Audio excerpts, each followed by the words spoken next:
ठीक है ना। तो देखिएगा टेंस की हम बात कर रहे हैं, तो इंग्लिश में या हिंदी में टेंस आपके 3 होते हैं, present tense, past tense and future tense. ठीक है ना। अब सबसे पहले हम लेते हैं प्रेजेंट टेंस फॉर्म, है ना। प्रेजेंट टेंस के भी 3 भाग होते हैं भैया, सॉरी 4 भाग होते हैं इसके भी। वो चारों भाग हम देख लेंगे पहले कौन कौन से हैं। ठीक है ना। एक होता है सिंपल, सिंपल प्रेजेंट टेंस, फिर होता है कंटिन्यूस, कंटिन्यूस प्रेजेंट टेंस, फिर तीसरे नंबर पे होता है परफेक्ट, परफेक्ट प्रेजेंट टेंस और परफेक्ट कंटिन्यूस। परी, ए परी, परफेक्ट कंटिन्यूस टेंस। आ जा परी, मैं पढ़ा रहा हूं बेटा इंग्लिश, कॉपी लेके आ जाओ। ये आपके 4 टेंस हैं। सिंपल प्रेजेंट टेंस को हम इंडेफिनिट टेंस भी कहते हैं, और कंटिन्यूस प्रेजेंट टेंस को प्रोग्रेसिव टेंस भी कहते हैं। परफेक्ट टेंस मतलब पूर्ण वर्तमान काल और पूर्ण और निरंतर वर्तमान काल।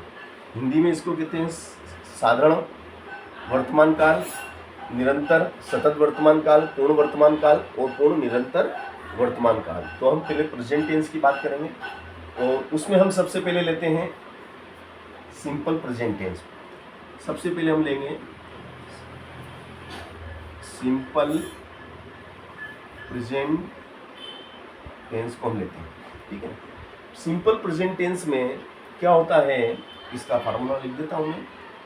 सब्जेक्ट आता है प्लस वर्ब का फर्स्ट फॉर्म होता है प्लस ऑब्जेक्ट आता है। ये इसका फार्मूला है ना, ये इसका फार्मूला है। सब्जेक्ट वर्ब का फर्स्ट फॉर्म प्लस ऑब्जेक्ट। अब इसमें ये देखना पड़ता है कि सब्जेक्ट क्या है आपका सब्जेक्ट एक वचन है कि बहुवचन है, सिंगुलर नंबर है कि प्लूरल नंबर है, उस पे आपका ये वाक्य डिपेंड करता है। अगर आपका सब्जेक्ट है सिंगुलर नंबर, है ना, सब्जेक्ट कैसा है आपका, सिंगुलर नंबर है। सिंगुलर नंबर में अगर आपका एक वचन है ना, सिंगुलर नंबर एक वचन है, सिंगुलर नंबर में आपका सब्जेक्ट है, तो आपका जो वर्ब होगा उसका फर्स्ट फॉर्म, उसमें या तो एस लगेगा या ईएस लगेगा, या तो एस जुड़ेगा या ईएस जुड़ेगा, प्लस ऑब्जेक्ट, प्लस उसका होगा ऑब्जेक्ट आ जाएगा। ठीक है ना। अगर आपका सब्जेक्ट प्लूरल नंबर में, प्लूरल नंबर में अगर आपका सब्जेक्ट है, तो आपका जो वर्ब का फर्स्ट फॉर्म है वो फर्स्ट फॉर्म में रहेगा, और डायरेक्ट उसके बाद ऑब्जेक्ट आ जाएगा और बाकी कंप्लीट। ये इसके प्रारूप मैंने बताया। अब इन दोनों बातों को हम एग्जाम्पल से समझेंगे। ये दो बातें बताई हैं मैंने आपको, इनको मैं आपको एग्जाम्पल के साथ समझाऊंगा, देखिएगा आप, है ना। एग्जाम्पल से कैसे समझेंगे हम, देखेंगे।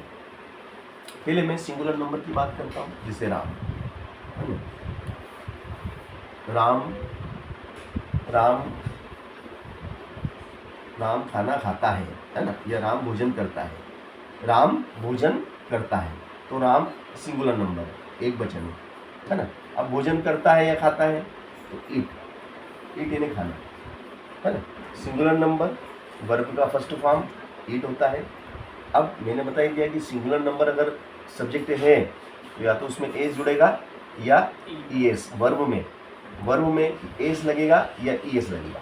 तो राम इट्स क्या हो जाएगा, ये राम इट्स, और ऑब्जेक्ट आपका फूड है, फूड यानी भोजन, राम भोजन करता है या खाता है। Ram its food, Ram its food.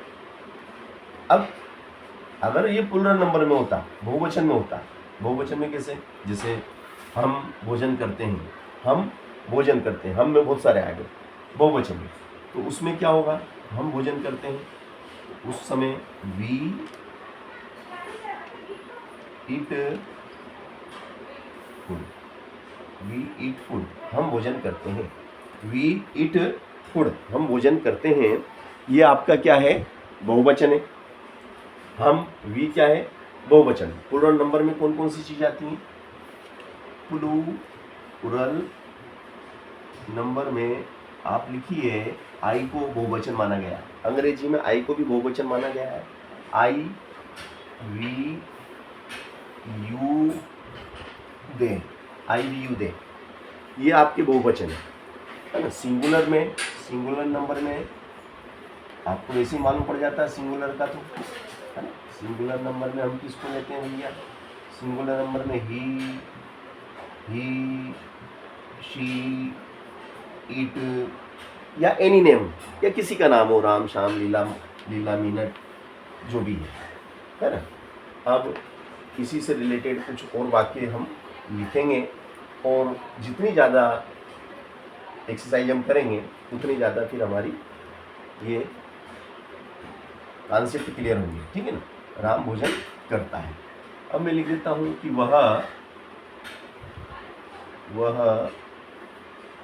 वह कपड़े धोती है। वह कपड़े धोती है, ठीक है ना। अब मुझे इसको अंग्रेजी में चेंज करना है कि वह कपड़े धोती है, तो वह, शी, अब मैंने देखा कि शी क्या है, she is a singular number, है ना। अब धोना यानी वॉश होता है, ठीक है। अब सिंगुलर नंबर में मैंने बता ही दिया, फार्मूला क्या कहता है कि अगर सिंगुलर नंबर में है तो वर्ब में या तो एस जुड़ेगा या ई एस जुड़ेगा, तो ये वॉश में हो जाएगा वॉशेज। क्या हो जाएगा ये? वॉशेज। शी वॉशेज, वह धोती है। क्लॉथ्स, कपड़े धोती है, वह कपड़े धोती है। शी वॉशेज क्लॉथ्स, वह कपड़े धोती है ना। फिर हम लेते हैं कि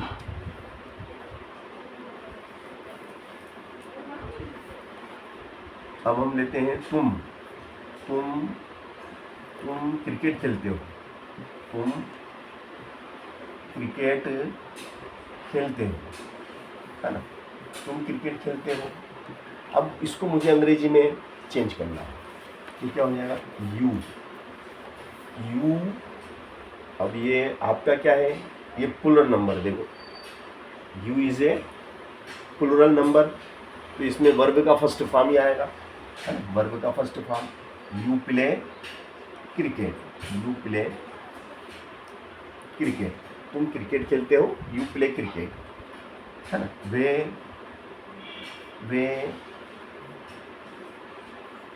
वे गाना गाते हैं। वे गाना गाते हैं। वे गाना गाते हैं। अब वे, तो दे क्या में आता है? प्लूरल नंबर, है ना। तो हमने बता ही दिया प्लूरल में क्या होता है भैया, वर्ब का फर्स्ट फॉर्म आता है। तो दे गाना, सिंग यानी गाना, है ना। दे सिंग अ सॉन्ग। वे गाना गाते हैं, वे गीत गाते हैं। You play cricket, they sing a song, है ना। फिर अब हम लेते हैं कि मैं अंग्रेजी बोलता हूँ। मैं अंग्रेजी बोलता हूँ।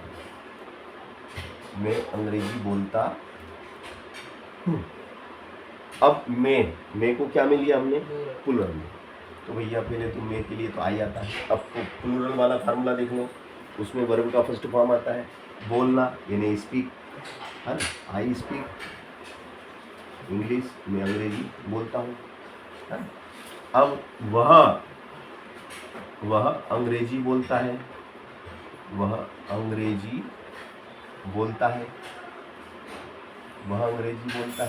तो क्या हो जाएगा भैया? वह के लिए क्या आता है? ही क्या है? Singular. He is a singular number, ये सिंगुलर नंबर, तो या तो एस या ई एस, है ना। तो जो वर्ब होती है, वर्ब में या तो एस लगेगा या ई एस लगेगा। अब बोलना क्या होता है? स्पीक होता है, तो ये एस लग जाएगा। स्पीक्स, ही स्पीक्स इंग्लिश, वह अंग्रेजी बोलता है। ही स्पीक्स इंग्लिश, वह अंग्रेजी बोलता है, ठीक है ना। अब इसके बाद हम लेते हैं कि भैया सोहन सोहन कार चलाता है। सोहन कार चलाता है ना। अब सोहन यानी कि एनी नेम, किसी का नाम है, तो सोहन एक वचन है। जैसे एनी नेम सिंगुलर नंबर में आएगा, एनी नेम, किसी का नाम भी अगर है तो वो भी आपका सिंगुलर नंबर में गिना जाता है, तो एक वचन है ये सोहन। अब कार चलाना ड्राइव होता है ना, ये ड्राइव, कार यानी कार को ड्राइव की जाती है, कार को ड्राइव की जाती है ना। साइकिल को राइड की जाती है, साइकिल में राइड आता है, कार में ड्राइव आता है। तो अब ये आपका सिंगुलर नंबर है तो एस या ई एस लग जाएगा है ना? सोहन ड्राइव्स अ कार,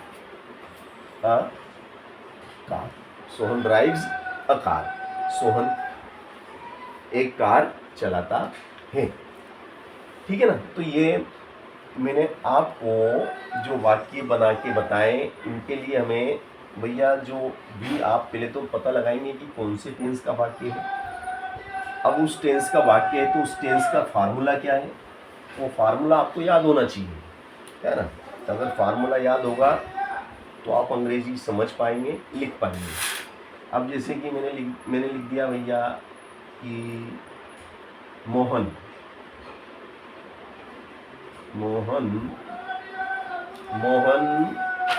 पुस्तकें खरीदता है। मोहन पुस्तकें खरीदता है। परी, मोहन पुस्तकें खरीदता है, बताओ। अब इसको तुम ही बताओ, है ना। बोलो, पहले तो मैं मोहन लिख दूं, ये मोहन लिख दिया। अब खरीदना, खरीदने को अपन अंग्रेजी में क्या कहते हैं, बाई। बाई यानी खरीदना, मोहन बाई, है ना। अब मोहन क्या है आपका, सिंगुलर नंबर है, तो इसमें क्या लगेगा, एस। मोहन बाइज बुक्स,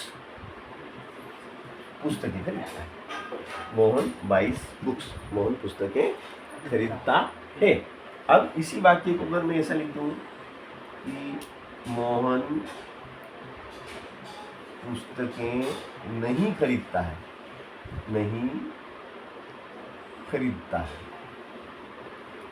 नहीं खरीदता है।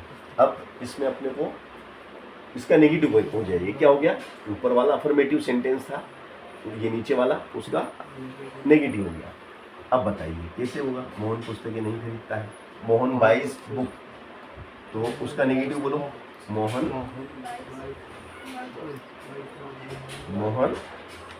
देखो बाई, पहले तो देखो बाई कौन सा फॉर्म है आपका, जो बाई होता है कौन सा, वर्ब का कौन सा रूप है, वर्ब का फर्स्ट फॉर्म, वर्ब का सेकंड फॉर्म, वर्ब का थर्ड फॉर्म, तीनों फॉर्म आपको वर्ब के मालूम होना चाहिए, है ना, मतलब याद होना चाहिए। अब ये फर्स्ट फॉर्म है, इसका सेकंड फॉर्म क्या होता है, बाट, और थर्ड भी इसका बाट ही होता है। ठीक है ना, दोनों सेम है। फर्स्ट फॉर्म में जो हेल्पिंग वर्ब होती है वो दिखती नहीं है, मगर होती है, वो साइलेंट होती है, दिखती नहीं है। तो फर्स्ट फॉर्म में डू आता है, हेल्पिंग वर्ब अगर है तो डू है। सेकेंड फॉर्म और थर्ड फॉर्म में हेल्पिंग वर्ब डीड आती है, क्या आती है, डीड आती है। अब भैया ये फर्स्ट फॉर्म है तो हेल्पिंग वर्ब क्या होगी, डू होगी। अब ये वाला एस हटेगा, ये एस हटेगा तो इधर ई एस लग जाएगा, डज हो जाएगा, क्या हो जाएगा, ये डज। अब हमें नहीं करना है तो नॉट लगाना पड़ेगा, डज नॉट, क्या हो जाएगा, ये does not, Mohan does not. फिर क्या रह गया, ये अकेला बाई, क्योंकि एस भी हट गया, फिर book, Mohan does not by books, Mohan पुस्तकें नहीं खरीदता है। अब जैसे कि मैंने लिखा वे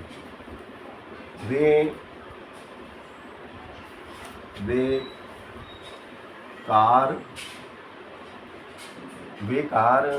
बेचते हैं,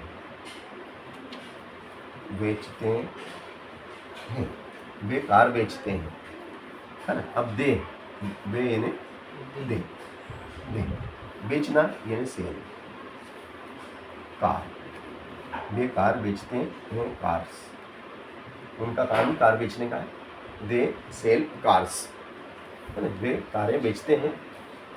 अब वे कार बेचते हैं, इसको अगर मैं इसका negative change into negative, change into negative, तो नेगेटिव में इसका चेंज क्या होगा?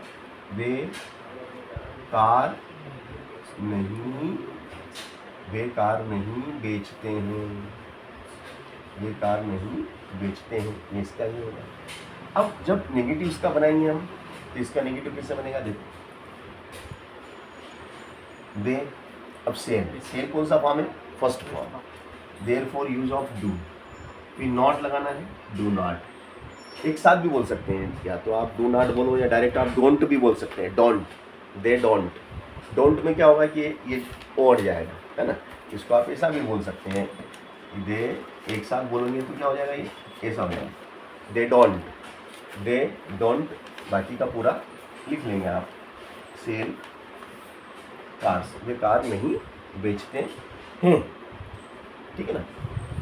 चलो अब हम लिखते हैं कि भैया वे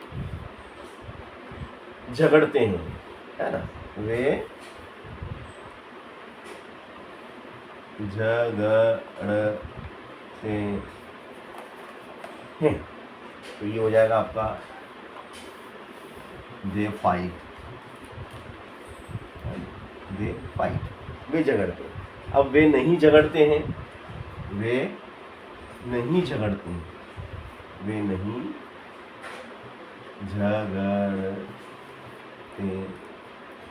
हैं, वे नहीं झगड़ते हैं, तो क्या हो जाएगा?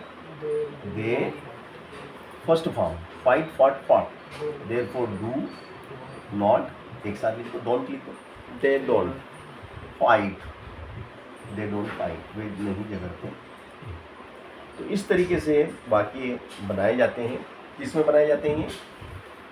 ये मैंने आपको पढ़ाया सिंपल प्रेजेंट टेंस। अभी हमने जो सेंटेंस पढ़ा है, जितने भी सेंटेंस पढ़े हैं, वाक्य पढ़े हैं, वो किसके थे? सिंपल बोलो या इंडेफिनिट, इसका एक और नाम है indefinite, indefinite, indefinite present, indefinite present, present tense. ये हमने इसके वाक्य बताए। क्या था भैया फार्मूला हमारा? हमारा फार्मूला था कि अगर आपका सब्जेक्ट जो है प्लूरल नंबर है, कौन से नंबर में है? प्लूरल नंबर में आपका अगर सब्जेक्ट है, ठीक है ना, आपका अगर सब्जेक्ट जो है वो प्लूरल नंबर में है, तो वर्ब का फर्स्ट फॉर्म आता है प्लस आपका ऑब्जेक्ट आ जाता है। और अगर आपका सब्जेक्ट सिंगुलर नंबर में, एक वचन में, सब्जेक्ट क्या में है? सिंगुलर नंबर में,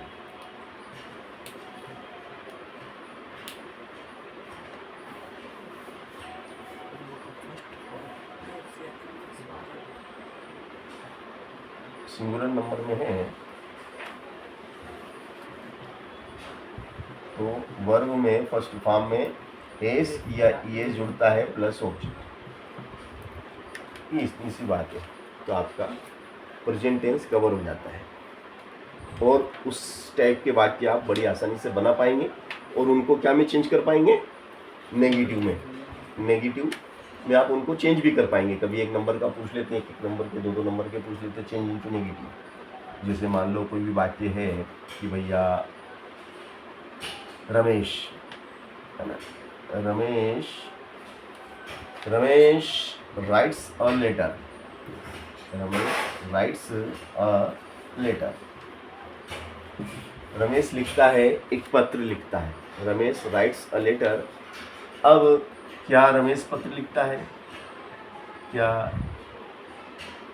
इसका हमें चेंज इनटू से ऐसा लिखा हुआ जाए कि चेंज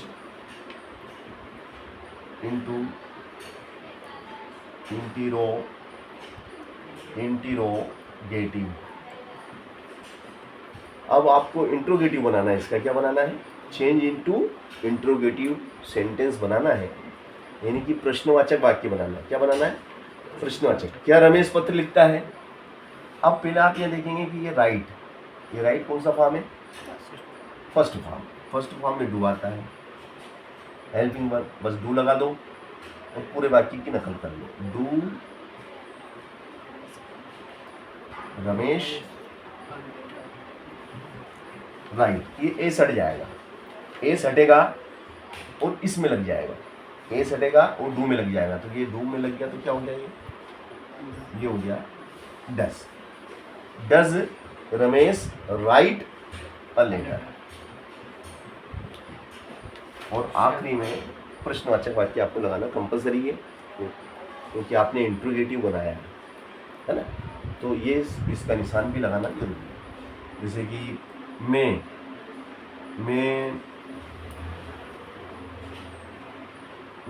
अंग्रेजी सीखता हूँ, मैं अंग्रेजी सीखता हूँ, आई लर्न इंग्लिश। ठीक है, अब इसका मुझे इंट्रोगेटिव बनाना है, तो फर्स्ट फॉर्म है डू आई लर्न इंग्लिश, और आपको क्वेश्चन मार्क लगाना है, ये हो गया। ये मैंने आपको इंट्रोगेटिव बनाना भी सिखा दिया, किस प्रकार से इंट्रोगेटिव प्रेजेंट टेंस में बनाए जाते हैं।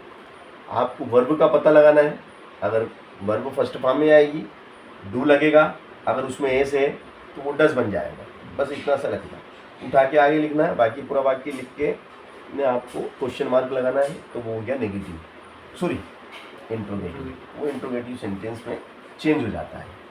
तो मैंने आपको आज प्रेजेंट सिंपल प्रेजेंट टेंस कहो या इंट्रोगेटिव प्रेजेंट टेंस कहो,